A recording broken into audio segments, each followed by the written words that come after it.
First at 4, it is mating season for both skunks and coyotes. The Ohio Department of Natural Resources says the animals are most active this time of year. Good luck. NBC's Delaney Ruth with some tips from the experts protecting yourself and your pets.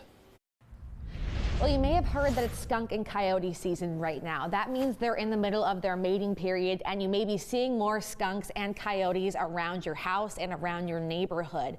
So what do you do if you encounter these animals?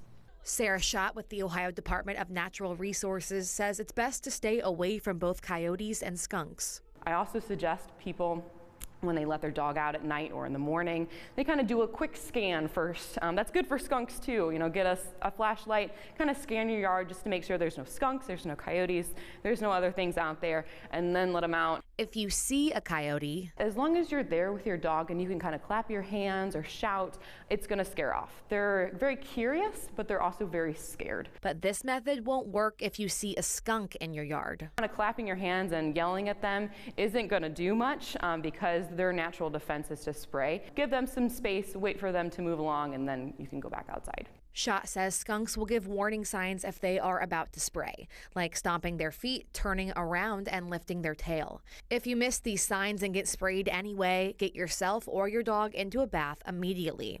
Many of us have heard that bathing in tomato juice is best, but Schott says there is a much more effective method. One of the best ways is to actually use kind of a mix of like hydrogen peroxide, dish soap, and vinegar. Those are all neutralizing of that scent, and kind of repetitive baths or showers depending on who or what got sprayed. Skunks and coyotes can seem scary, but Schott says just leave them alone and they'll do the same. So they are wildlife, which means that even though we have these misconceptions of them, they really are awesome, and they have a very important role in the ecosystem. Well, the good thing is Schott says that skunk and coyote season will be coming to an end here within the next month. So if you do see these creatures out and about, just try to appreciate Ohio's wildlife from a distance.